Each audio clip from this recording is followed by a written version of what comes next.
வணக்கம்.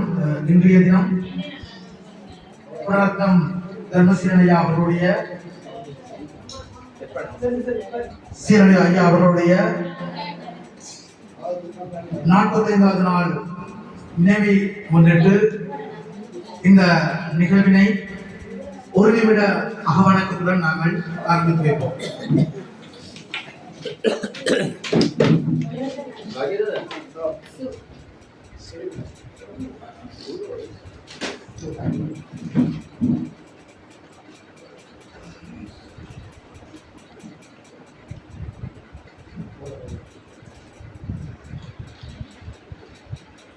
நன்றி. குணரத்னம் தர்மசீலன் அவர்களுடைய ஆத்மா சாந்தி அடைய வேண்டும் என்றும் அவருக்காக இன்றைய தினம் இலங்கை பார்வையற்றோர் அறக்கட்டளையினுடைய நிலையத்தை ஐவருக்கான உலர்நோப்பதி வழங்கும் இந்த நிகழ்வினில் இறை ஆசியுடனை வழங்குவதற்காக வந்திருக்கின்ற நமது நிலையத்தின் பொருளாளர் சைவக்குறவர் அப்புத்துறை ரங்கரமணன் அவர்களும் மற்றும் எங்களுடைய ஸ்டீஃபன் ஃபாதர் அவர்களும் இங்கே வந்திருக்கின்றார். முதலாவதாக ஆசி உரையினை வழங்க நமது நிலையத்தினுடைய பொருளாளர் அவர்களை வேண்டியிருக்கின்றோம்.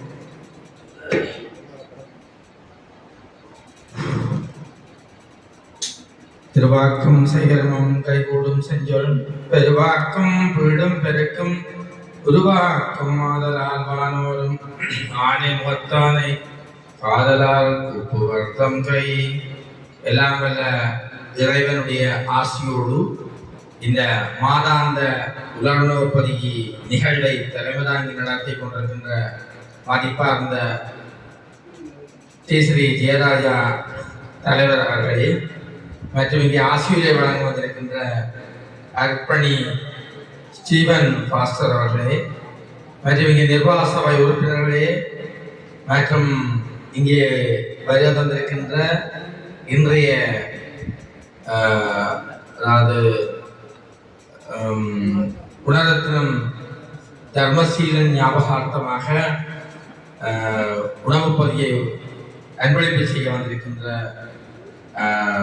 அவருடைய மகள் மற்றும் பராமகன் மற்றும் இங்கே வருகை வந்திருக்கின்ற எங்களுடைய அங்கத்தவர்கள், ஆதரவாளர்கள், ஊழியர்கள் அனைவருக்கும் இந்த நேர வணக்கத்தை தெரிவித்துக் கொண்டு இந்த நிகழ்வு இந்த ஆத்மசாந்தி பிரார்த்தனையோடு கூடி இறைவனுடைய திருவருள் பெருவருளாக கிடைக்க வேண்டும் என்று வேண்டி இந்த நிகழ்வின் ஆரம்ப நிகழ்வான இந்த ஆசி உரியை இந்த ஒவ்வொரு மாதமும் இந்த உலர்நோப்பதி வைபவம் இந்த நிகழ்வு என்ற இந்த இடத்தில் இதைவிட சிறப்பாகவும் மற்றவர்களுடைய மனம் நிறைவு அடையக்கூடிய வகையிலும் இடம்பெற வேண்டும் என்ற எண்ணத்தோடும் எத்தனையோ இடங்கள் எத்தனையோ ஆடம்பர செலவுகள் இருந்தாலும் இந்த இடத்தில்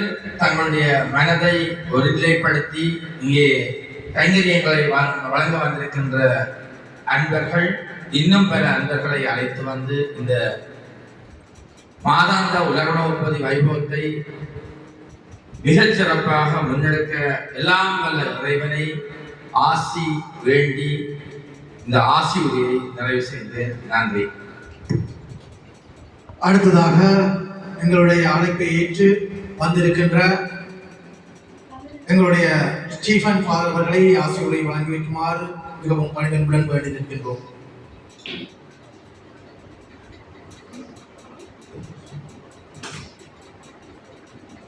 அன்புக்கும் மதிப்புக்கும் உரிய உறவுகளே, இந்த மாலை பொழுதில் இன்னமும் அறத்தொன்று நிகழ்விலே நாங்கள் கலந்து கொள்வோம். ஒருவருக்குரிய பசிப்பணியை தீர்ப்பது ஒரு அறத்தொன்று. அதிலே ஒரு கட்டமாக இன்று மாலை பொழுதில் பார்வையற்றோர் அரைக்கட்டள நிலையத்தினர் இணைந்து இந்த தொண்டிலே ஈடுபடுவது மிகவும் பெருமதியுள்ள பணி. அந்த பணியிலே ஈடுபடுகின்ற அந்த நிறுவனத்தினரை இறைவன் ஆசி வழங்க வேண்டும் என்று இறைவனை பிரார்த்திக்கிறேன். அத்தோடு கூட இந்த பணிகள் பெறுபவர்கள் நன்றியோடும் பொறுப்போடும் இந்த நிறுவனத்தில் இந்தத்தவர்களாக உணர்ந்து இருக்க வேண்டும். அவர்களும் இந்த பணியிலே பெறுவது மாத்திரமல்ல, அவர்களும் பணியாளர்களாக மாணவர்கள் என்பதும் ஒரு கட்டளையாகும். எனவே இந்த மாலை பொழுதிலே இப்பணியில் ஈடுபடுகின்ற நிறுவனத்தினரை பாராட்டுவோம். இது மக்கள் சேவை, இது மகேசன் சேவை, இது கடவுளுடைய சேவை, கடவுளுடைய பணி. நிறுவனம் இந்த பணி செய்தால் இது கடவுளுடைய பணி. நாங்கள் அனைவரும் இன்று கடவுளுடைய கை கால்கள். இதை நாங்கள் மறந்துவிட முடியாது. நாங்கள் எங்களுடைய கைகள், எங்களுடைய கால்கள் இந்த பணிக்காக செயற்படும் போது கடவுள் செயற்படுகிறார். கடவுளை நாங்கள் உயிர்க்கூட்டம் உள்ள ஒருவராக இந்த உலகத்தை காண்பிக்கிறோம். அதுக்காகத்தான் நாங்கள் இந்த பணியை ஆற்றுகிறோம். எனவே இந்த பணி தொடர்ந்து சிறக்க அநேகர் வாழ்வடைய, இந்த நிறுவனம் வாழ்வடைய எல்லாம் வல்ல இறைவனை பிரார்த்தித்து ஆசித்து உங்களிடமிருந்து விடைபெறுகிறேன். நன்றி, வணக்கம்.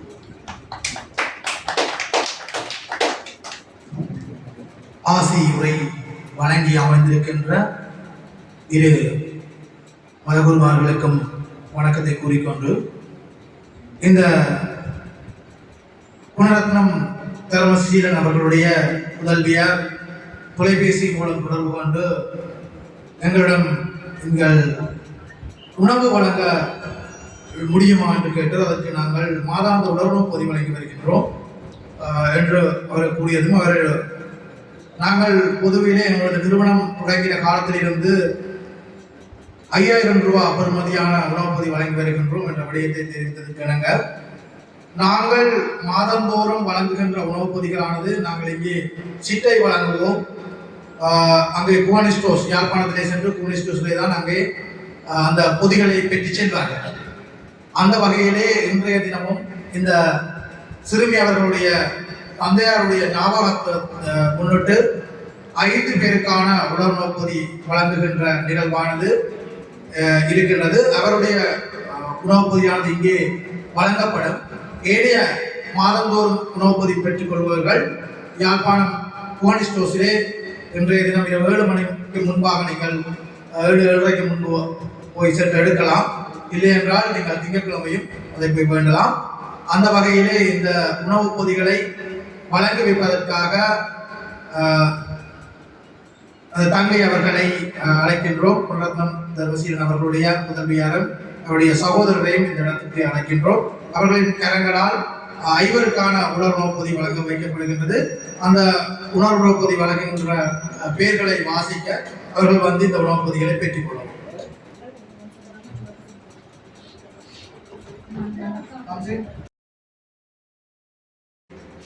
இந்த இடத்துக்கு வந்து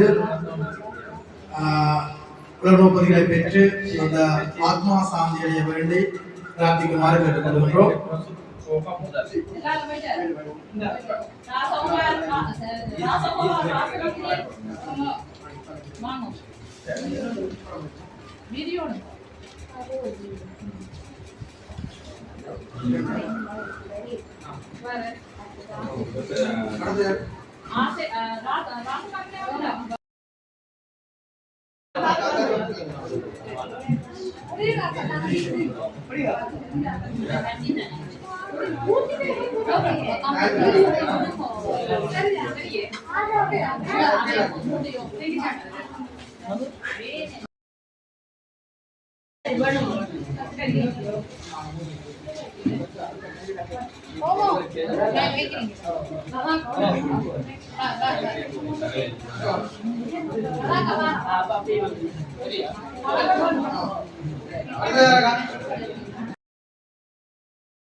இவர்களுடைய உண்மையிலே சின்ன சிறு வயதிலே இந்த மாதிரி விடயங்களிலே கலந்து கொள்ள வேண்டும், நமது பார்வையற்றவர்களுக்கும் உதவி வழங்க வேண்டும் என்ற அந்த மனப்பான்கிலே நமது நிறுவனத்திற்கு வந்து இந்த உதவி திட்டத்தை வழங்கிய அந்த சிறுமிக்கு நன்றியை கூறிக்கொண்டு ஏற்புரை ஒன்றை வழங்கி வைக்குமாறு பொருளாளர்களை வந்திருக்கிறோம்.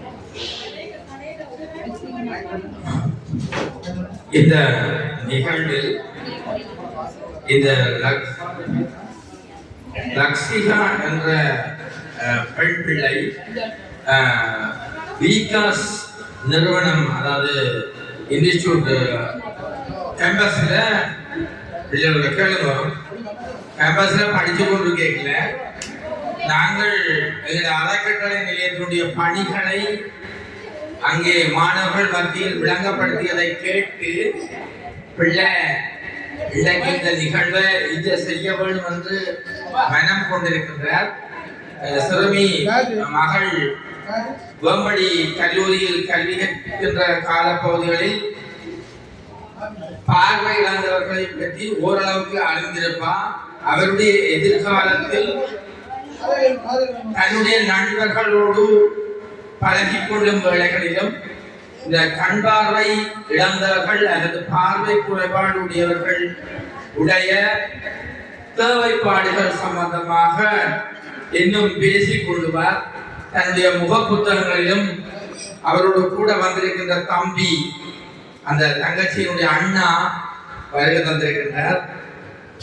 இவர்களுடைய முக புத்தகங்களிலும் இப்படி ஒரு மாதாந்த உலர்ணவு பொதி நடைபெற்றுக் கொண்டிருக்கின்றது. இந்த இலங்கை பார்வையற்றோருக்கான அறக்கட்டளை நிலையத்தில் இந்த மாதிரியான செயற்பாட்டோடு மாதாந்த கல்வி கொடுப்பனவும் நாங்கள் செய்து வருகின்றோம். அதாவது கண்பார்வை குறைபாடுடைய, கண்பார்வை அற்ற பெற்றோருடைய பிள்ளைகளுடைய கல்விக்காக அவருடைய டியூஷன் கிளாஸ் எங்களால் ஏற்பாடு செய்யப்பட்டு வழங்கப்பட்டு வருகின்றது. அது மட்டுமல்ல, பாடசாலைகளில் இருக்கின்ற பிள்ளைகளுக்கு மூக்கு கண்ணாடிகள் தேவைப்படும். வறுமைப்பட்ட பிள்ளைகள் 5000 ரூபாய்க்கு மேல மூக்கு கண்ணாடிக்கு காசை கொடுத்து வாங்க முடியாமல் இருப்பார்கள். அவர்களுக்கெல்லாம் நாங்கள் தேடி அடையாளப்படுத்தி மூக்கு கண்ணாடிகளையும் நாங்கள் வழங்கி வருகின்றோம். அது மட்டுமில்லை, கண்பார்வை குறைவான பிள்ளைகள்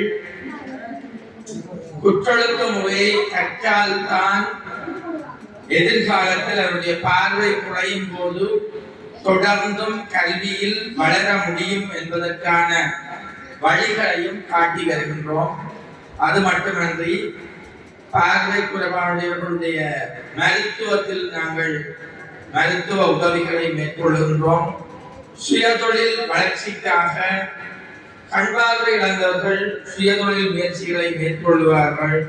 அதற்கான உதவி திட்டங்களை நாங்கள் வழங்கி வருகிறோம். அந்த வகையிலே இப்படியான விடயங்களை நீங்கள் உங்கள் முக புத்தகங்களில் பிரசுரித்து இந்த இலங்கை பார்வையற்றோருக்கான அறக்கட்டளை நிலையத்தினுடைய பணிகளோடு நீங்களும் தொடர்ந்து இணைந்து உங்களுடைய தகப்பனுடைய ஞாபகார்த்த நாளை ஒட்டி இன்று இங்கு வருகை இவர்களுக்கான கைங்கரியங்களை உங்கள் கரங்களால் வழங்கியமையை நாங்கள் மனதார பாராட்டுகின்றோம், ஏற்கின்றோம். இந்த ஏற்புரையில் உங்களுடைய இளம் பராயத்தில் இருந்த நல்ல சிந்தனை தொடர்ந்தும் ஆத்மீகத்தோடு கூடிய அறப்பணியாக வளர வேண்டும் என்ற செய்தியையும் உங்கள் மனதில் பதிந்து இறைவனுடைய ஆசியும் அருளும் இந்த பிள்ளைக்கும் இந்த குடும்பத்தாருக்கும் கிடைக்க வேண்டும் என்றது மட்டுமல்ல, இந்த தகப்பனாருடைய ஆத்மா துரதிருஷ்டவசமாக இந்த உலகத்தை விட்டு பிரித்தமையால் ஆறார் துயரில் ஆழ்ந்திருக்கின்ற இந்த இளம் குழந்தைகளுடைய உள்ளத்தில் நாங்களும் இடம்பெற்று அவருடைய உள்ளத்தை ஆற்றி ஆறுதல் பண்ணி அந்த துரதிருஷ்டவசமாய் இறந்த அவருடைய ஆத்மா இந்த பூமியில் இடப்படாது, அலையாது, இந்த குழந்தைகளுக்கு இறைவன் வழி செய்வார் என்ற எண்ணத்தோடு அவருடைய ஆத்மா சாந்தி அடைய வேண்டும், ஒரு நிலைக்கு போய் சேர வேண்டும். இந்த பிள்ளைகளுடைய வாழ்வில் அந்த ஆத்மா ஆவி இடையூறு பண்ணாது ஆசி வழங்கி அந்த பிள்ளைகளுடைய வாழ்க்கை பயணத்துக்கு துணையாக இருக்க வேண்டும் என்று வேண்டி இந்த இப்படிப்பட்ட இளைய சமுதாயத்தினுடைய கைங்கரியங்கள் இந்த நாட்டினுடைய சமகால சூழலில் உண்மையிலேயே ஒரு பொருத்தமான ஒன்று. இந்த சம்பவம், இந்த நிகழ்வு, இந்த கைங்கரியம் ஏனைய இளைய சமுதாயத்துக்கு ஒரு வழிகாட்டியாக அமைய வேண்டும். இன்று தலைவிரித்தாடுகின்ற சமுதாய சீரழிவுகள் எல்லாம் இப்படிப்பட்ட நல்ல உள்ளம் கொண்ட இளம் பிஞ்சுகளுடைய செயற்பாடுகளால் நாட்டின் வளம் நல்ல வழிக்கு திரும்ப வேண்டும் என்று வேண்டி இந்த ஏற்புரையை நிறைவு செய்கிறேன். நான் ஏற்புரையை வழங்கி செய்கின்ற பொருளாளர்களுக்கு நன்றியை கூறிக்கொண்டு இறுதியாக அந்த தங்கையை ஒரு சிறு வார்த்தைகள் உரையாற்றுமாறு கேட்டுக்கொள்கின்றோம்.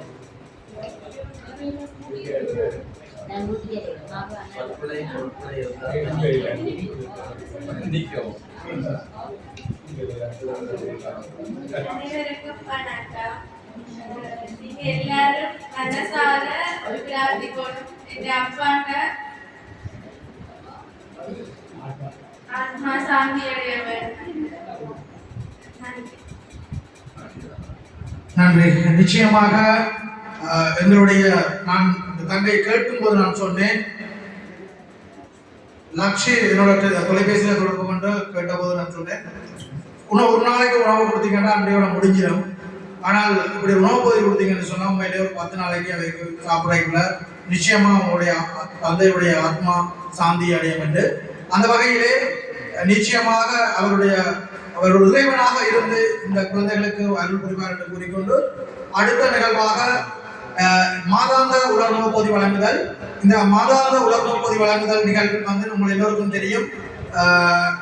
நாங்கள் ஒரு சிட்டை ஒன்று தருவோம், அதை நீங்கள் கொண்டே கோனிஸ்டோசல் கொடுத்து தான் வேண்ட வேண்டும். அந்த வகையிலே இந்த 5 பேருக்கும் இந்த லக்ஷிகா அவர்களின் தந்தையார் நினைவாக வழங்கப்பட்டது. எனவே ஏனைய 15 பேருக்கும் நீங்கள் கோனிஸ்டோசல் தான் சென்று வேண்ட வேண்டும். இதற்கு கோனிஸ்டோசல் வேண்டுவது உங்களுக்கு சுலபம் என்ற வகையிலே தான் நாங்கள் அந்த இடத்தை பிரதானப்படுத்தி இருக்கின்றோம். இல்லை அறக்கட்டளையிலே வைத்து நீங்கள் எங்களுக்கு உணவு பொதியை தந்தால் போதும் என்று சொன்னால் நாங்கள் இங்கே கொண்டு வைத்து தாரோம். ஏனென்றால் உண்மையிலே நீங்கள் இதிலே இருந்து ஈஸ்டேனுக்கு கொண்டு போகணும். எங்கள்கிட்ட இருப்பது ஒரே ஒரு முச்சக்கர வண்டி. அந்த முச்சக்கர வண்டியில் தான் எல்லா வேலையும் செய்ய வேண்டும். எல்லாரையும் ஏற்றி வைக்கிறது உண்மைக்குமே எங்களுக்கு கொஞ்சம் கஷ்டமான விஷயம். காலப்போக்கிலே இறைவனுடைய அருள் இருக்குமா இருந்தால் எங்களுக்கு ஒரு என்ன சொல்ற சிறிய லோரி உண்டோ அல்லது ஒரு பஸ் உண்டோ 7-4 சீட்டு வாகனம் கொண்ட எங்களுக்கு வருமாக இருந்தால் நிச்சயமாக நாங்கள் உங்கள் பஸ் ஸ்டாண்டிலே கொண்டு உங்களை நாங்கள் விடுவோம். அது எந்த மாற்று கருத்துக்கும் இடமில்லை.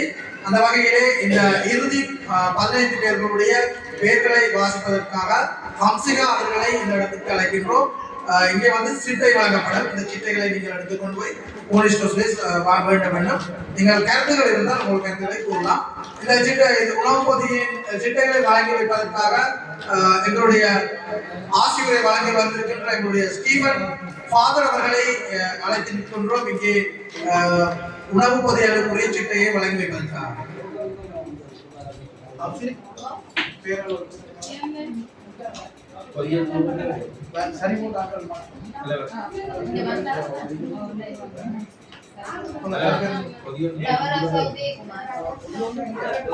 கொஞ்சம் விழுங்கோ தங்கச்சி கொஞ்சம் விழுங்கோ தவராசா உதயகுமார் அவர்களுக்கான சிட்டையை வழங்கி வைக்குமாறு எங்களுடைய ஸ்டீவன் ஃபாதர் அவர்களை வழங்கி நிற்கின்றோம்.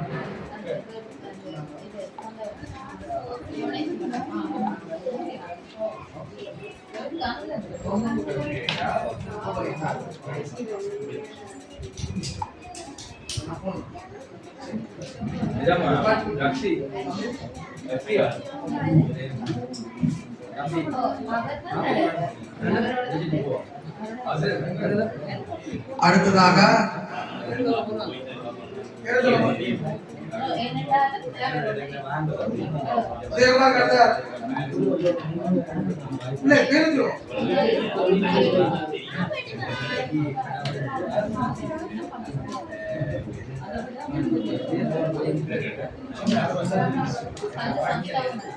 கந்தசாமி தவமலர்,